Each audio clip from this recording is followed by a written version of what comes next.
Howdy, and welcome back. So, I'm going to put my parts back on the saw. I'm going to put the oiler back on. I'm going to put the sprocket and the clutch back on, but I still don't have this part. The place I ordered it from still hasn't given me a shipping notice. You can see here where it gets chewed up a bit sometime or another. So I'm going to put it back in and I'll just take it off when I get it. It's not too hard to get it back to this point. I have a seal for the oiler, and I got the O-ring. That was actually pretty hard to find. I figured I'd better go to Napa and get one, and that didn't happen. We have a local place, Buffalo Bearing, and they were able to do it for me. And I actually wrote down the part. It's a 0.027 O-ring, 1/16 thickness. Good to know. So if you want to find one, you can get one without. You can't get it from Husqvarna anymore. I have no idea why. It's just an O-ring. So I cleaned up the inside here pretty well. Not perfect, but not too bad. I'm going to put the. I'm going to press the seal back in, and I will see if it fixes things. I'll put the muffler back on today too. And I've been dealing with my next door neighbor mowing the lawn, so if they do start again, I will I'll pause for a little while so you don't have to hear that. So I'm trying to clean some of the crap up from the inside of this oiler.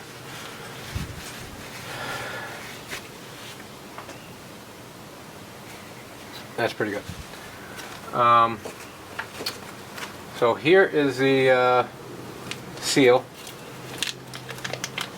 and the seal goes, when you look at it, to the side that's open to the open, the side that's got a metal edge on it. The metal edge goes towards the outside, and this fits right in the back here, and you can get it in there from the inside. So. And before you put on the shaft, you want to put some oil on there. I'm going to just use some 2-cycle oil. So, let me see if I can get it in without pressing it in with a gear puller. Might need to use a socket and a gear puller just to push on the socket and push it in place. So let me set that up. My gear puller is just a Harbor Freight model, nothing special. It came with 3 of them in a package.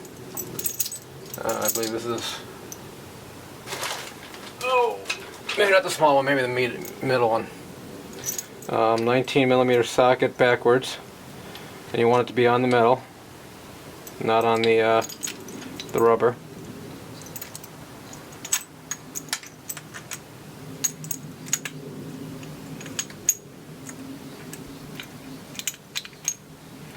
And tighten it up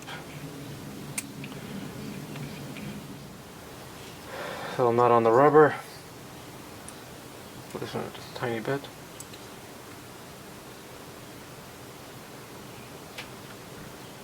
Put there. Home. Okay, now I'll get a socket. Oh. Okay, and I'll just tighten it up until it goes home.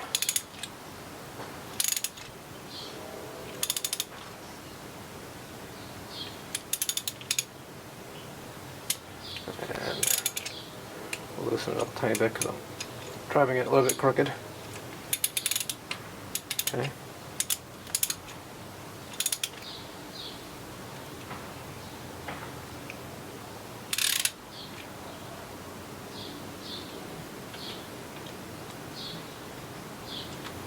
Okay.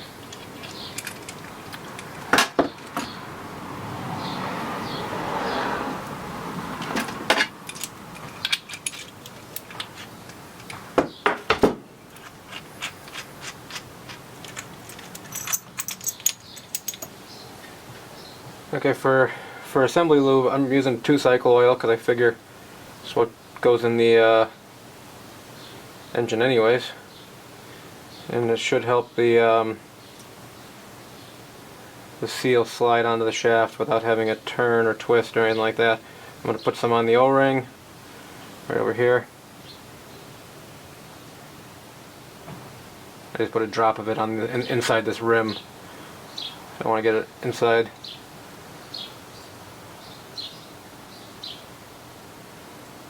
And put a little bit more on my finger here. Nice and lubed up. Okay. With that all nice and clean,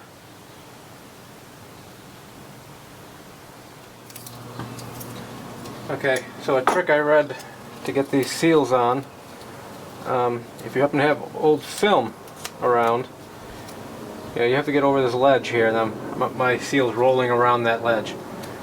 But you can take a piece of film, I'm going to fit it right into the bearing here, and I'm going to trim it a little bit so that it's not too long. So I'll take it off right about here.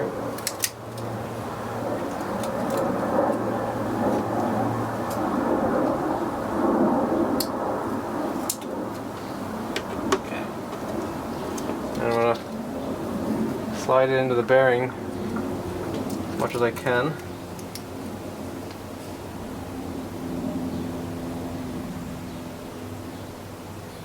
And then try to work the seal up over that. Put a little bit of oil on there. This film will never be developed again. This film is easily 15 or 20 years old. So, I'm not overly concerned about it. And it wasn't developed.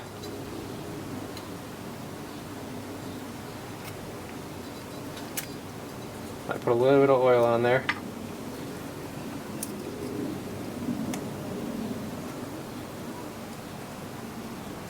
Okay. Let's see how this goes.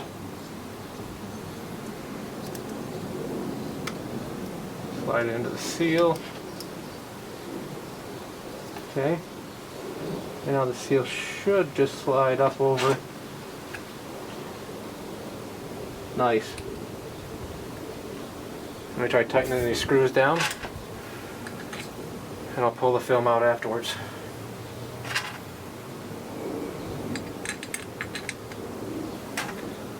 This trick will get harder and harder as the years go by and you clean out your closet and finally throw away that last roll of film. Okay, so that's most of the way there. Let me try pulling this film out. Hopefully it comes out nice and easy. Or at all.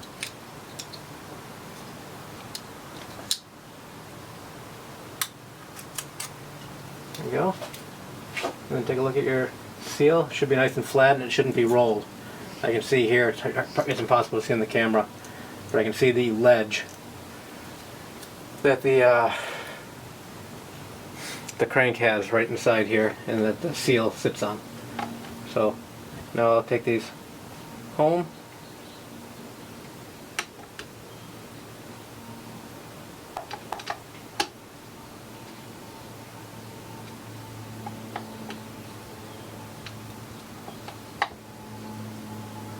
And you're only screwing into aluminum, so you don't want to over tighten these. You can strip everything out. That's good. Okay, so the next part that goes in is a washer that goes against the seal. Same thing, I'm going to put a, on this side I'll probably put a little bit bar oil. So it goes in there anyways.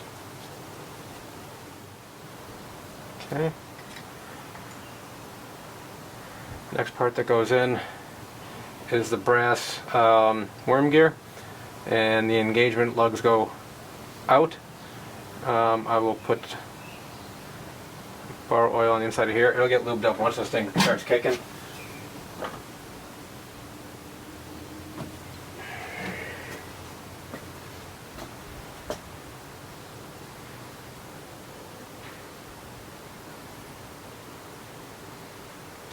Okay, so that goes like that. Okay. And you should be able to test this right here.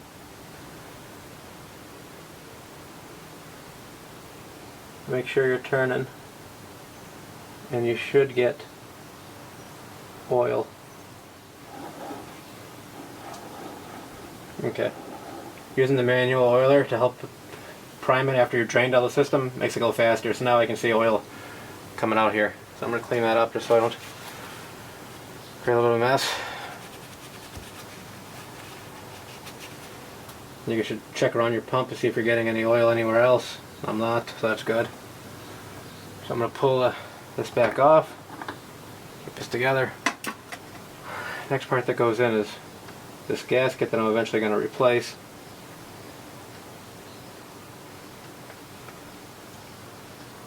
It might get chewed up a little bit more. My phone, I don't know what it is. It'll have to wait a minute. And the last piece to go into the oiler is the dust shield. I didn't put this on last time because I wasn't sure if there wasn't one here originally. This time I'm going to put one on. I mean, it was obviously designed to go in there. So, same thing, I'm going to put a little bit of oil on the inside of it.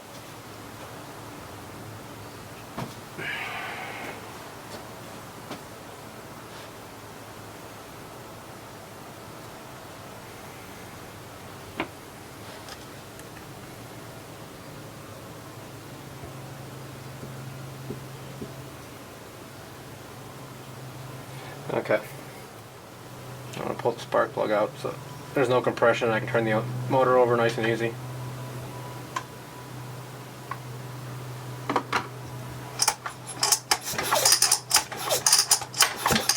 That seems to fit okay. So that's how the oiler finishes up. Next part to go on will be the sprocket. I'm running a 3/8 7-tooth sprocket on this. Now I'm going to put a little bit of grease on this bearing.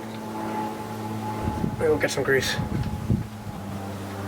I'm just using a grease out of a grease gun a little bit. You know, there's debate on, you can actually grease the end fitting here and grease will come out this hole. And some people say you absolutely have to do that. And other people said they've never done it and never had a problem. So I'm not going to tell you what to do.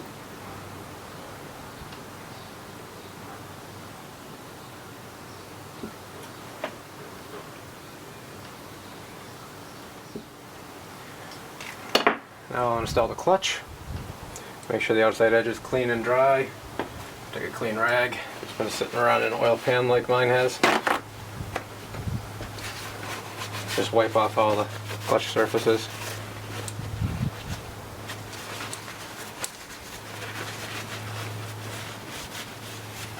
This is labeled for off. Go exactly the opposite direction for on.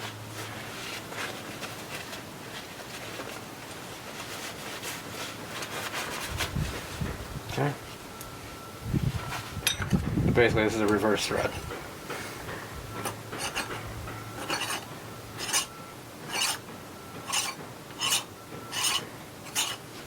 And to tighten this up, you're going to do exactly the same thing you did to loosen it, except for the piston is going to be going in the wrong direction. So you're going to want to move it through its cycle so that you get on the upward stroke going backwards. And you don't want to be pulling on the starter, because otherwise you'll be using the starter string as your to keep it tight. And if you rip that, then you're going to take that off and you'll be pissed. So I need a flashlight so I can see in the hole. Right now I'm right at the top stroke, so right about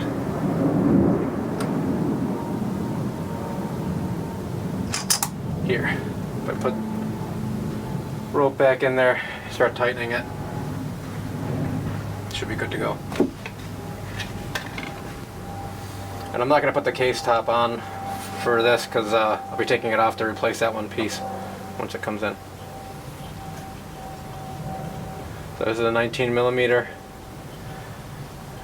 So I know my Craftsman set didn't have one.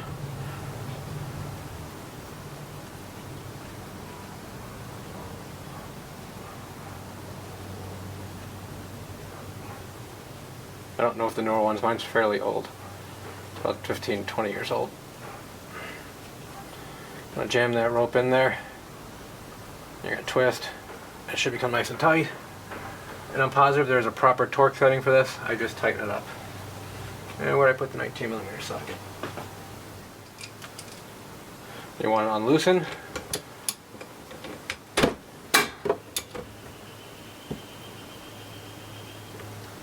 And you can kind of hold it in place a little bit. You don't have to go crazy.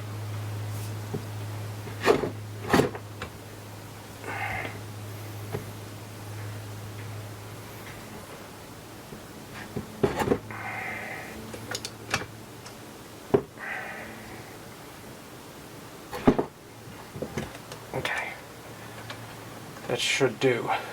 Now I'm going to leave the side cover off of this. And I'll just put the plate over here so that the oil is a little bit more contained. And then I'll put the muffler on and we'll be good to go.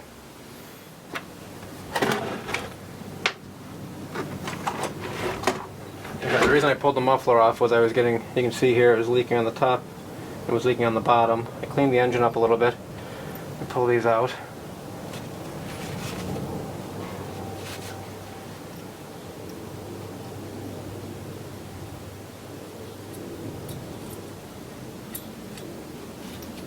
Clean them up.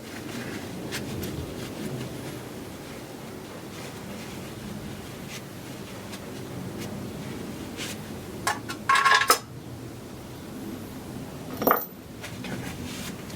By popping this gasket off, clean the surfaces behind it.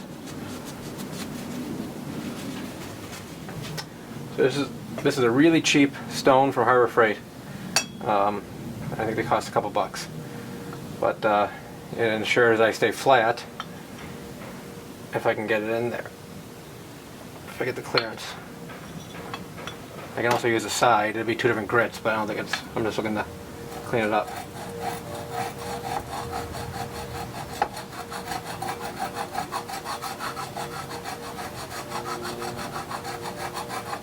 Okay, it's probably good enough.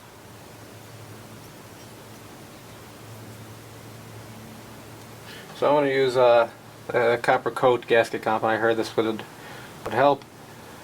Oh, so instructions: shake before use. Clean and dry surfaces to be sealed. So, okay. My first time using this, so we'll see how it goes. I'm going to apply it to the gasket surface and I'll put the gasket on.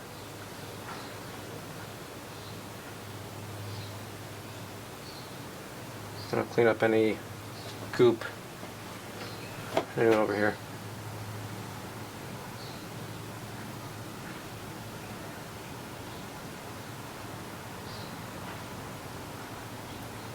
Hopefully this isn't something I'm not supposed to get on my skin. Yeah, it looks pretty goopy. Stick it in place.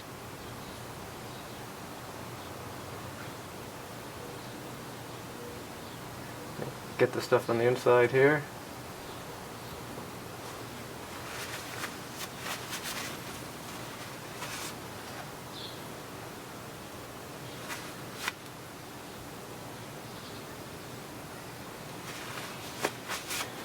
Okay, it's fairly tacky.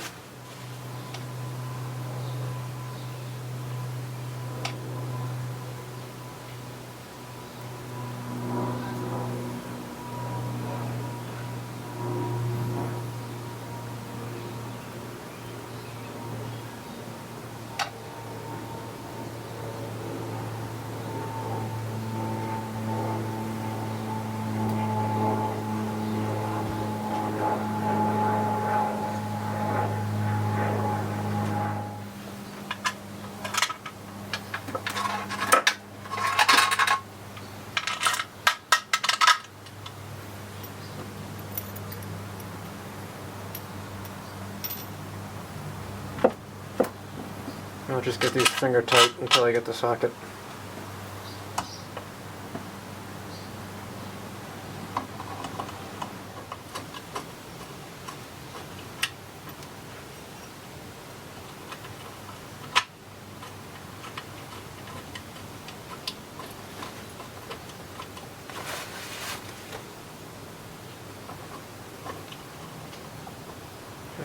second. Well, yeah, I remembered all the parts I needed to bring and everything. What I forgot was gas. And the only oil I have for 2-cycle is not something I'm going to run this saw. This is the stuff I use on my weed eater. So I was able to fire it up twice, and it didn't fire. And I'm looking at the gas tank, and yeah, that's dry.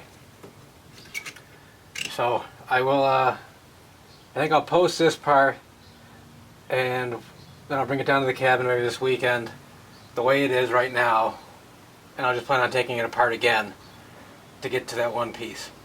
So stay tuned for part 3 once I get down to the cabin. Thanks for watching.